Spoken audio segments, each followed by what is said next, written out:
자, 오늘은 하나님의 속성 15번째 하나님은 변하지 않는 분이시다 라는 제목으로 같이 나누도록 하겠습니다. 야고보서 1장 17절 온갖 좋은 은사와 온전한 선물이 다 위로부터 빛들의 아버지께로부터 내려오나니 그는 변함도 없으시고 회전하는 그림자도 없으시니라. 아멘. 자, 오늘은 15번째 시간 하나님은 변하지 않는 분이시다 라는 것을 같이 나누도록 하겠습니다. 변하지 않는 이라는 말은 변할 수 있는 이라는 말의 반대입니다. 변할 수 있는 이라는 말은 변화에 종속되는 이라는 뜻을 가진 라틴어에서 유래됐는데요. 우리가 종종 사용하는 변화라는 말은 형식이나 성질 또는 본질이 바뀌는 것을 의미합니다. 물론 불변성이란 말은 변화에 종속되지 않는 성질이라는 뜻입니다. 하나님께는 변화가 일어나지 않는다. 오늘 야고보서 1장 17절에 보면 그는 변함도 없으시고 회전하는 그림자도 없으시나니 라고 야고보서에서 말씀하고 있죠. 하나님께는 변화에 따른 바뀜이 없다. 말라기서의 3장 6절에 보면 나는 여호와라 나는 변하지 않는다 라는 말씀이 나옵니다. 이 말씀에서는 이 말씀 나는 여호와라 나는 변하지 않는다 이 말은 어떤 비유가 섞여 있거나 은유가 있는 것이 아니라 그냥 나는 여호와 나는 변하지 않는다 그 뜻 그대로 하나님은 나는 변하지 않는다 라고 이렇게 말하고 있습니다.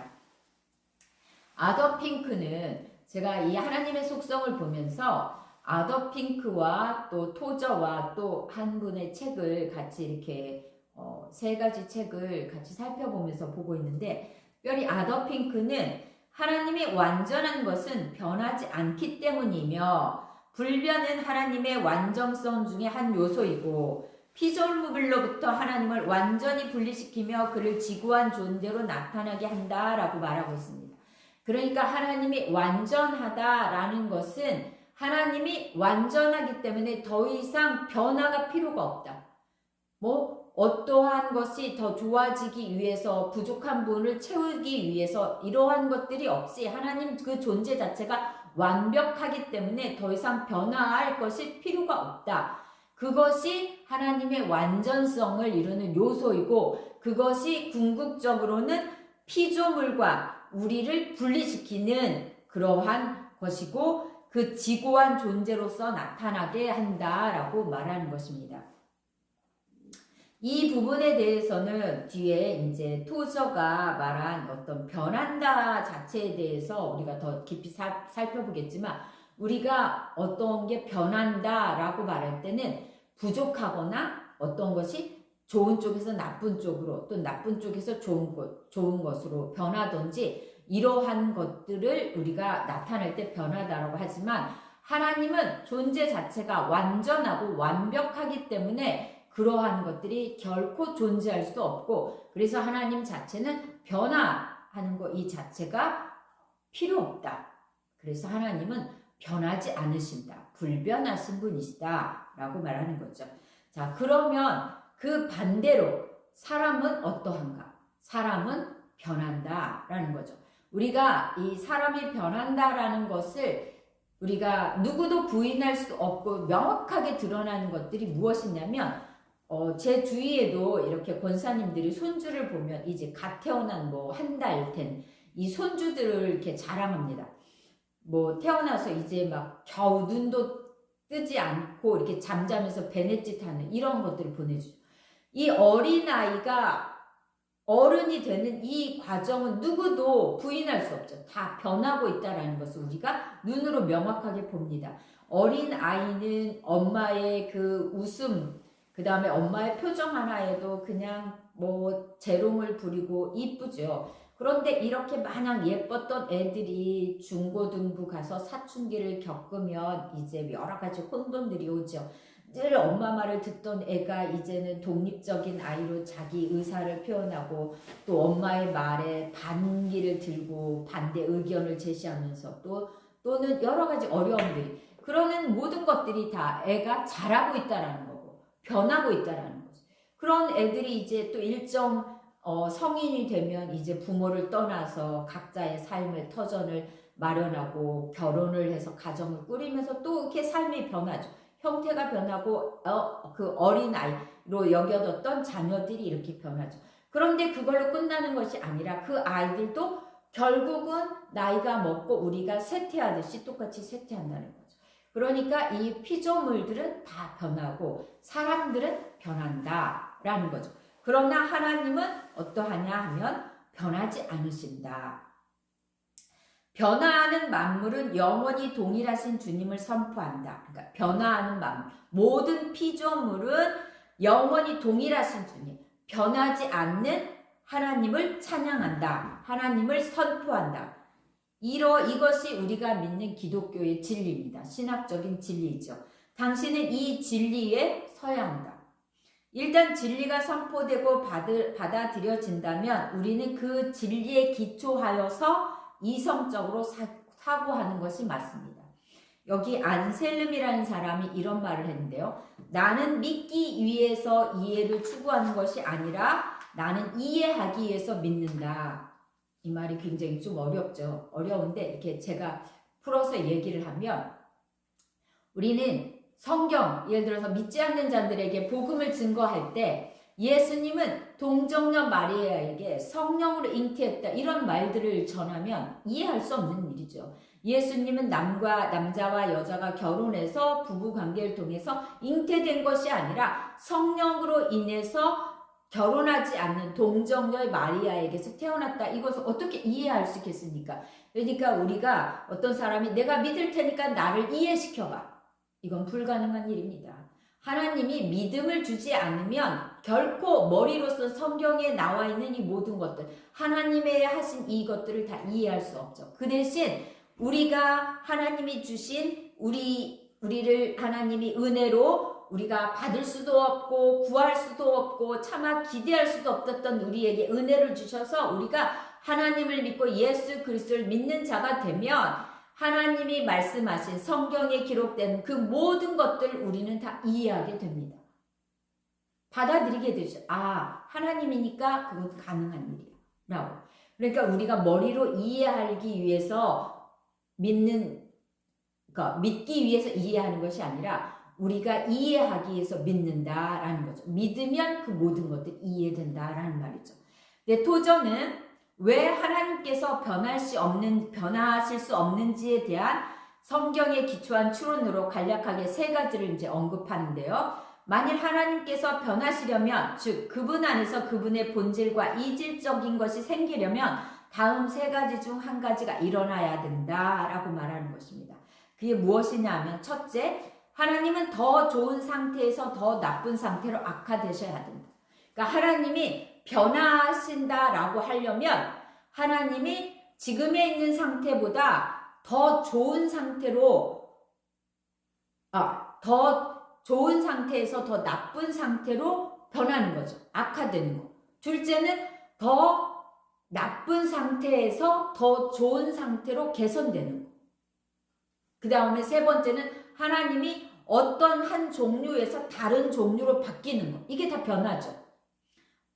하나님이 변하신다라고 할 때 우리가 이것은 이해하기 쉽죠. 여러분들이 뭐 어떤 것이 변화라면 좋은 쪽에서 나쁜 쪽으로 악화되거나 또 나쁜 쪽에서 좋은 쪽으로 개선이 되거나 어떤 종류에서 다른 종류로 변하거나 이럴 때에 변하는 거잖아요. 그러니까 하나님도 그렇게 되어야 하나님이 변하신다라고 우리가 말을 할 수 있는데 과연 하나님이 그러실 수 있느냐라는 것입니다. 우리가 사람에 대해서도 변했다라는 그 표현을 하죠. 아유, 내가 보니까 우리 남편이 변했어요. 라는 이런 말들을 예를 들어 산다라고 하면 우리 남편이 기존에 어떤 좋은 자기에게 가정적이고 이렇게 좋은 사람이었다가 어느 뭐 계기든 어떤 일로 인해서 나쁘게 변한 거. 이게 악화될 때 우리는 변했다라고 쓰죠. 또 반대로 우리 남편이 이전에는 어떠한 나쁜 점들이 있었는데 변했어요. 좋은 쪽으로. 이럴 때 우리는 이러한 표현을 쓰죠. 예를 들어서 또 사과나무를 보면 토저는 사과나무의 비유를 들었는데 사과나무가 맨 처음에는 푸릇푸릇한 풋사과가 있죠. 그럴 때 그것은 먹을 수 없죠. 그러니까 풋사과에서 빨간 먹기 좋은 사과로 변하죠. 그러니까 좋지 않은 쪽에서 좋은 쪽으로 변한 거죠. 그런데 이 사과가 어느 시점에 이렇게 맛있을 때 따야 되는데 추수를 하지 않으면 어떻게 되나요? 그 사과가 계속 매달려 있다가 이제 썩기 시작하면 또 떨어지죠. 그러면 좋은 쪽에서 나쁜 쪽으로 이렇게 변하는 거죠.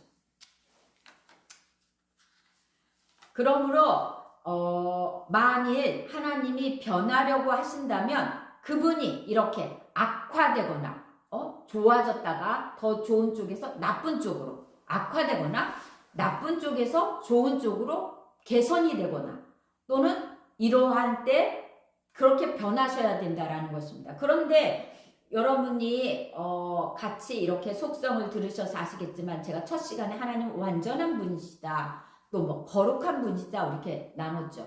그러니까 아까도 아더핑크가 말했죠. 하나님이 완전하다, 완벽하다라는 것은 더 좋아지거나 더 나빠지거나 뭐 개선이 될 여지가 없이 그 존재 자체가 완벽하기 때문에 변할 요소가 없다라는 것이죠.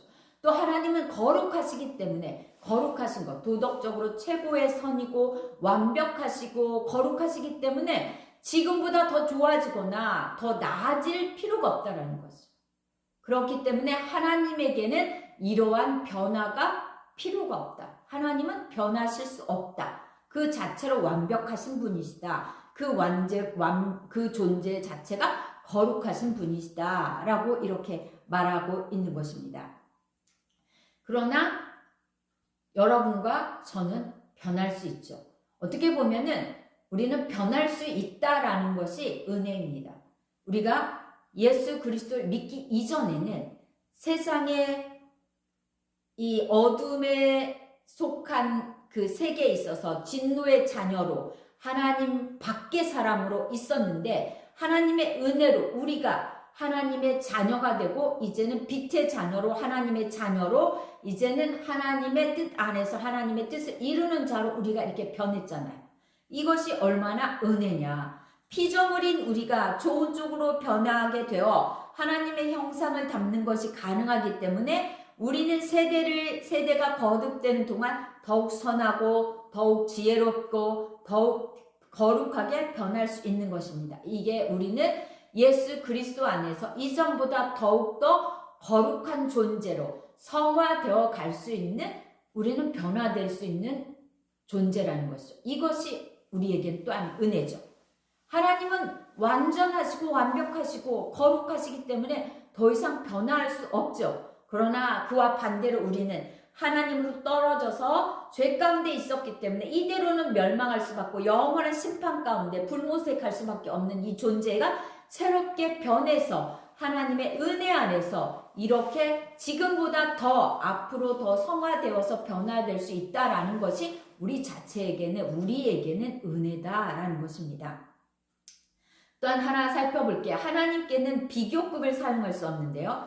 우리는 지금보다 과거보다 더 선하고 더 정직하고 더 거룩하고 더 의롭게 거룩한 존재로 성화되어 가지만 하나님께는 더라는 이 비교급이 필요 없다는 것. 더 선하고 더 지혜롭고 더 거룩한 것 우리에게 해당이 되지 하나님께는 더 선해지고 더 거룩하고 더 지혜로울 수가 없다라는 것입니다. 하나님은 무한히 선하시고 무한히 지혜롭고 무한히 완벽하시고 완전하시기 때문에 거룩하시기 때문에 그 비교급이 필요 없다라고 말하는 것입니다.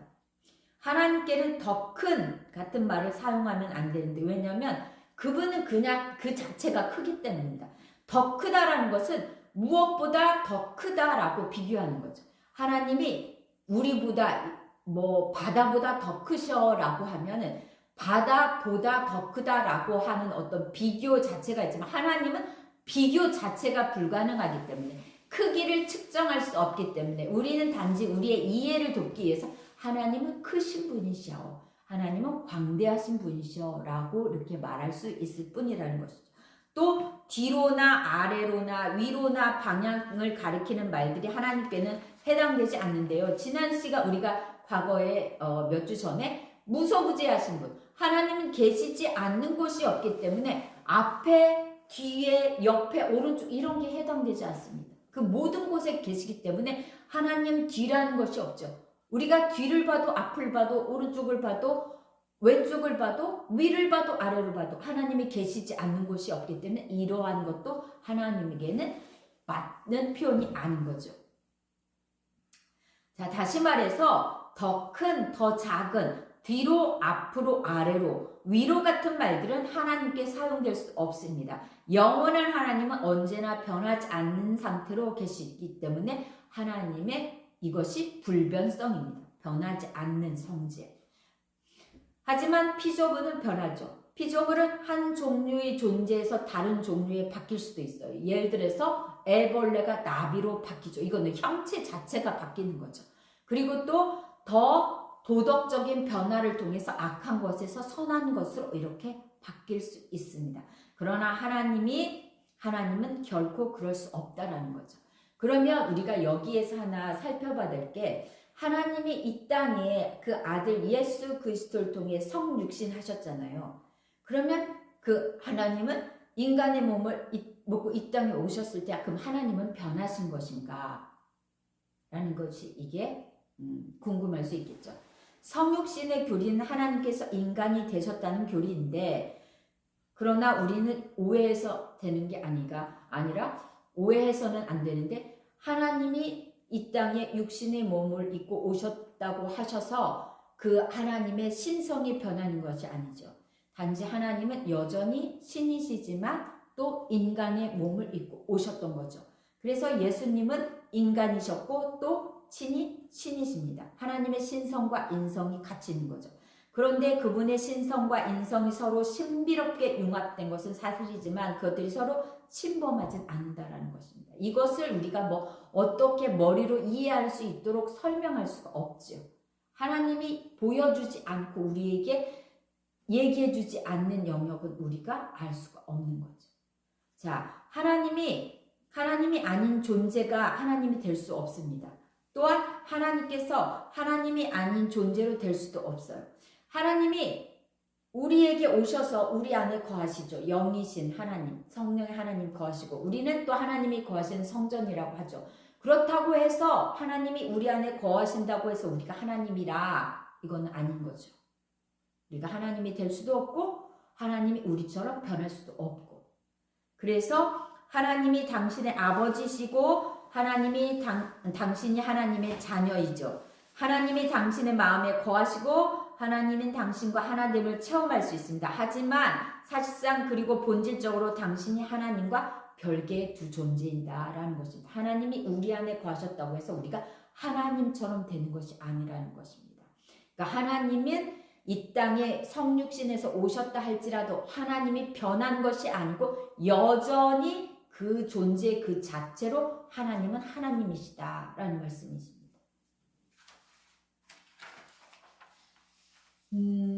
오늘날 소위 도덕적 상대주의, 그러니까 도덕적 상대주의가 유행하는데요. 당신은 사람들에게 너무 엄격한 것을 요구해서는 안 된다. 어차피 옳고 그른 것은 상대적인 것이다. 라고 이런 말이 있죠. 상대적이다. 예를 들어서 이게 상대적이다, 절대적이다. 우리가 예를 들어서 시험을 볼 때 절대평가, 상대평가 이런 말들도 있죠.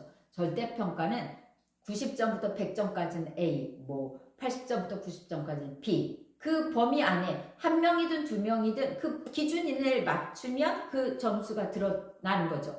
그런데 상대적이라는 것은 100점 만점이라 할지라도 100점짜리가 하나도 없고 88점, 80점대가 있다. 그러면 상대적으로 11%는 A를 준다라고 하면 점수가 낮더라도 그 사람들이 A를 받을 수가 있는 거죠. 이게 상대적인데, 예를 들어서 유럽에서는 어떠한 행위나 어떠한 것들이 법에 저촉되지 않아서 자유롭죠. 그런데 그것이 우리나라에 와서는 법에 저촉이 돼서 법을 어긴 것으로 이렇게 될 수 있죠. 이게 이제 상대적인 거죠. 그 나라는 이런데 우리나라에 와서는 그것이 강하게 저촉이 된, 반대로 또 우리나라에서는 이게 법에 저촉이 되어서 불법인데 외국에 나와서는 그렇게 되지 않은 거. 이런 게 이제 상대적인데 이걸 왜 얘기하냐면 그러나 하나님 앞에서는 이러한 것들이 없어요. 하나님은 변하지 않기 때문에 과거나 현재나 미래나 하나님께서 뜻하신 것이 곧 거룩함이고 의라는 것입니다. 하나님이 말씀하신 그 법을 어기면 그것이 죄인 것이고 하나님의 뜻 가운데 거하는 것이 하나님이 원하시는 것이다라는 것입니다. 도덕적 피조물을 향한 하나님의 뜻은 결코 변하지 않습니다. 과거에 우리가 구약 성경을 통해서 하나님이 죄라고 범한 것이 오늘날에 와서 문화가 변하고 세상이 변하고 세월이 변했기 때문에 이것 정도는 괜찮아 라는 것이 하나님 앞에는 해당이 안 된다는 것입니다. 하나님은 변하지 않습니다. 하나님의 말씀은 변하지 않습니다. 제가 이사야서 40장 6절인가 잘 기억이 안 나네. 거기에 보면 푸른 마르고 꽃은 시드는 하나님의 말씀은 영원히 변하지 않습니다. 하나님이 변하지 않듯 하나님의 말씀도 변하지 않고 하나님이 죄라고 말씀하시는 그것은 오늘날에도 똑같이 죄라는 것입니다. 하나님은 도덕적 피조물이 언제나 영원히 하나님을 닮아서 의롭고 거룩하고 순수하고 진실하시기를 원하십니다. 하지만 때로 하나님께서는 사도행전 17장 30절에 보면 알지 못하던 시대에는 하나님이 간과하셨거니와 이건 세 번역으로 말하면 하나님의 뜻을 알지 못하던 시대에는 하나님이 눈을 감아 주셨지만 이라는 것입니다. 왜? 그 사람들이 무지하고 구원의 계획이 계시되지 않았기 때문에 그들에 대해서 눈을 감아 주셨다라는 것이죠. 그러나 로마서 1장에 우리는 그것을 핑계할 수 없었던 것처럼 오늘날에도 우리가 아직 어린애 같고 무지하고 그래서 하나님의 뜻 향한 하나님의 계획을 깨닫지 못할 때 그것을 눈 감아 주시지만 그러나 하나님이 그 모든 것들을 용서하시는 것은 아니고 단지 그가 하나님 앞에 돌아와서 그것을 깨닫고 회개하기를 기다려 주시는 거죠. 하나님은 언제나 죄를 미워하십니다. 하나님은 변하지 않기 때문에 악을 행하고 죄를 범하는 자에 대한 심판을 거두지 않고 절대 변하지 않고 죄를 영원히 미워하신다라는 것입니다. 그러니까 하나님이 변하지 않고 여전히 동일하게 하나님을 찾는 자를 사랑하고 아끼십니다.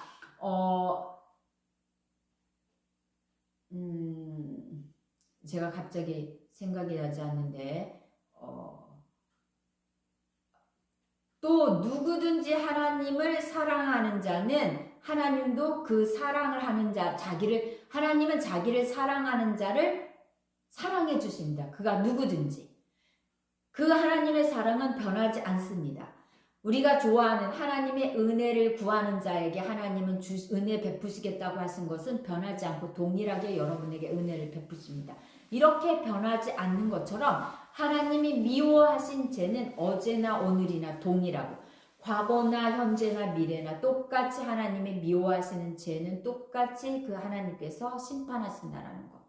변하지 않는 속성 가운데는 이것도 우리가 기억을 해야 된다라는 것입니다.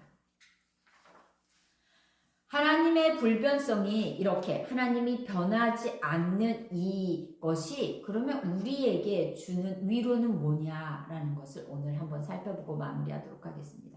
하나님은 변할 수 없는 것을 세우기 위하여 어떤 것들이 변하도록 허락하십니다. 하나님은 끝까지 변하지 않는 것들을 세우기 위해서 중간중간 어떤 것들을 변화하게 하셔서 결코 변하지 않는 것을 허락하시는 거죠. 이것을 주제로 삼는 책이 바로 히브리서인데 히브리서를 보면 변화가 일어났다는 것을 알 수 있습니다. 예를 들어서 일시적인 제단이 영원한 제단으로 바뀝니다. 아론의 일시적인 제사장직이 그리스도의 영원한 제사장직으로 바뀝니다. 아론이 대제사장이지요. 그 직을 따라서 그의 후손들이 계속 대제사장들을 이어서 변화되어 왔죠. 그런데 궁극적으로는 예수 그리스도께서 우리의 영원한 대제사장이 되어서 더 이상 변하지 않죠. 예수님이 우리의 대제사장이 된 이후에 어떤 변화가 주어지지 않습니다. 영원히 우리의 대제사장이 되십니다. 또 예루살렘의 일시적 임시적인 성막이 천국의 영원한 성막으로 바뀝니다. 우리가 이제 영원히 거할 곳은 하나님의 나라, 천국에서 우리가 영원히 거할 수 있는 이 성막이 있죠. 또 구약시대에 반복적으로 흘려진 희생의 피가 영원히 단번에 흘려진 희생의 피로 바뀌었습니다.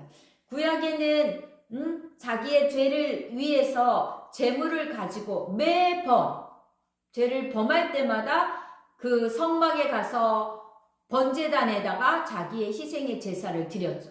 그런데 예수님은 십자가에서 단번에 우리의 죄를 위해 피 흘리심으로 이제 더 이상 제사가 필요가 없는 거죠.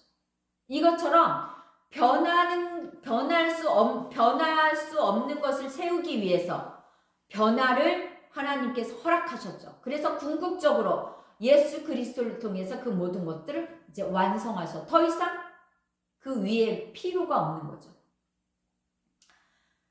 많은 것들이 완전해질 때까지 변하다가 결국엔 더 이상 변하지 않게 되었습니다. 변화하는 만물은 영원히 동일하신 주님을 선포하라. 아까 우리가 살펴봤죠? 그렇다면 이 모든 것이 우리에게 무슨 의미가 있느냐?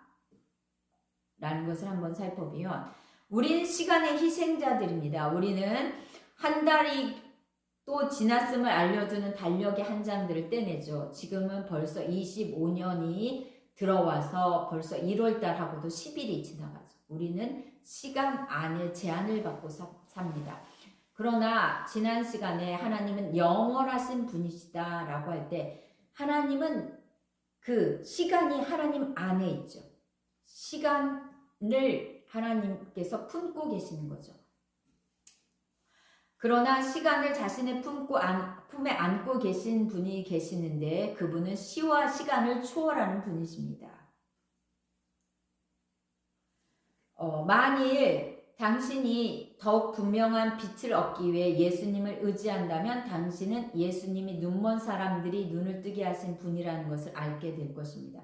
그분은 변하지 않습니다. 여러분이 구약 성경에 하나님께서 하나님을 찾는 백성에게 하셨던 그 놀라운 일들, 또 신약 성경에 예수님께서 예수님을 찾아와 자기의 병을 고쳐주시길 원하고 또 지혜를 구하고 하나님의 뜻을 구하던 이들에게 행하셨던 그 모든 것들을 동일하게 하나님은 오늘날 우리에게도 우리가 하나님을 찾고 하나님 앞에 은혜를 구하고 하나님의 도움을 구하며 나아갈 때 변하지 않는 하나님의 그 사랑으로 동일하게 우리에게 똑같은 은혜를 주신다라는 것입니다. 이것이 우리에게 은혜입니다. 하나님이 이전에는 그 이스라엘 백성에게는 은혜를 베풀었지만 오늘은 하나님께서 베풀지 않겠다라고 이렇게 변하지 않으신다라는 것입니다. 과거나 현재나 미래나 하나님은 동일하셔서 자기를 사랑하는 자, 잠언 8장 17절 나를 사랑하는 자들이 나의 사랑을 입으며 나를 간절히 찾는 자가 나를 만날 것이라 하신 그 말씀 그대로 과거에도 하나님을 사랑했던 사람이 하나님의 사랑을 입고 오늘날도 하나님을 사랑하는 자가 동일하게 하나님의 사랑을 받고 하나님을 찾으면 하나님이 만나주시겠다라고 하신 그 말씀 그대로 오늘 우리에게도 만나주신다라는 것입니다. 이것이 우리에게 위로이고 이것이 우리에게 은혜라는 것입니다. 우리 사람들은 기분에 따라 환경에 따라 어떠한 조건에 따라 늘 변하기 때문에 사람들을 대하는 것이 얼마나 힘듭니까? 우리 이 성도 중에도 가게를 하시는데 이 시국이 어렵다 보니까 너무너무 장사가 되지 않아서 이건 뭐예요? 상황이나 환경 어떠한 이런 것들이 변하면 사람들은 그 흐름에 따라서 변한다라는 것입니다. 그러면 얼마나 우리가 그것을 맞춰서 살려고 하면 얼마나 힘듭니까? 우리가 만약 하나님도 이렇게 변덕스럽고 변화가 있다고 하면 우리가 오늘은 하나님은 어떤 분이 어떨까? 하나님의 기분은 어떨까? 하나님 앞에 나아가려면 어떻게 해야 될까? 이렇게 하고 하나님을 섬긴다고 하면 얼마나 힘들겠습니까? 그러나 하나님은 동일하신 분이시고 여전히 자기를 찾는 자, 하나님의 은혜를 구하면 나오는 자에게 동일하게 변하지 않으시고 그 모습 그대로 우리를 품으시고 사랑해 주신다라는 것입니다. 이것이 저와 여러분에게 위로가 된다라는 것입니다. 그렇기 때문에 우리는 하나님 앞에 담대히, 또 우리가 하나님은 무소부재하시고 모든 것을 아신다라고 했을 때 시편 139편 우리가 그것을 보셨죠. 하나님은 우리의 생각과 마음과 우리의 입술의 모든 것들을 아실 뿐만 아니라 우리가 하나님을 피해서 어디에 갈 수도 없습니다. 우리가 피해서 갈지라도 하나님은 거기에 다 계시죠. 하나님을 피해 하늘 끝에 올라갈지라도 바다 끝에 갈지라도 하나님은 거기에서도 주의 오른손을 우리를 붙드신다 하셨습니다. 그렇기 때문에 하나님 앞에 두려워할 것이 없습니다. 우리가 남을 속이면 두렵죠. 남을 속이면 그 사람이 나의 그 속인 것을 알까봐 두려워요. 그런데 하나님은 모든 것을 다 알고 계시기 때문에 우리가 가서 하나님이 마치 모르고 있을 것처럼 숨길 필요가 없습니다. 하나님 아시죠? 하나님 저 어제 어떻게 했는 거 아시죠?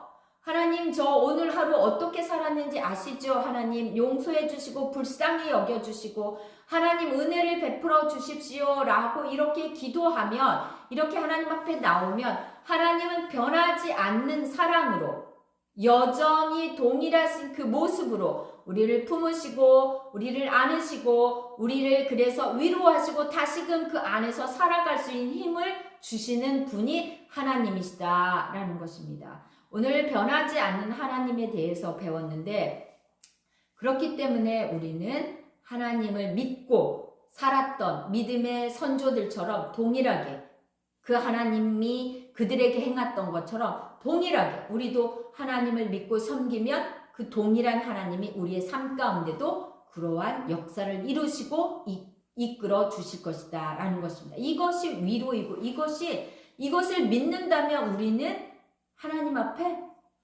어떠한 것도 꺼리낌 없이 담대히 나아가 하나님의 얼굴을 구하고 하나님의 도움을 구할 수 있는 거죠.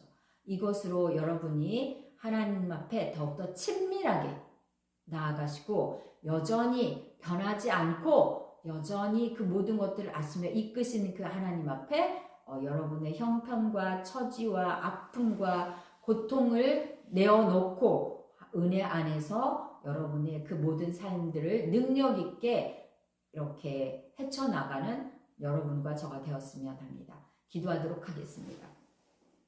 사랑과 은혜가 풍성하신 하나님, 하나님은 변치 않으셔서 언제 어디서나 동일한 모습으로 우리를 불쌍히 여기시고 긍휼히 여기실 뿐만 아니라 그 변하지 않는 그 하나님의 능력으로 우리를 이끄시고 세우셔서 하나님의 뜻 가운데서 하나님의 원하시는 바 그 삶을 살아갈 수 있도록 이끄실 것을 믿기에 또한 감사를 드립니다. 하나님, 빌립보서 2장 13절에 너희 안에서 행하시는 이는 하나님이시라 자기의 기쁘신 뜻을 이유하여 너희에게 소원을 두고 행하게 하신다 하신 것처럼 하나님, 우리 각자의 삶 가운데 사명을 주시고 또한 이루고자 하는 소원을 주셨사오니 그 소원들을 이루고 나가는 삶이 힘들고 어렵고 때로는 높은 벽을 만나고 낭떠러지 같은 것을 만날 때가 있습니다. 그러나 하나님 그 모든 것들을 아시고 여전히 동일하시고 변하지 않는 그 하나님의 사랑과 능력과 그 마음으로 은혜로 우리를 이끄셔서 능히 그 모든 것들을 이 땅에서 이루며 하나님의 영광을 나타낸 자로 이끌어 갈 것을 믿기에 하나님 아버지, 우리에게 강하고 담대함 가운데 더욱더 소망을 가지고 허락한 삶의 여정들을 능력 있게 살아갈 수 있도록 인도하여 주시옵소서. 하나님, 하나님의 그 속성들, 성품들을 통해서 우리가 더욱더 하나님 앞에 가까이 나아가고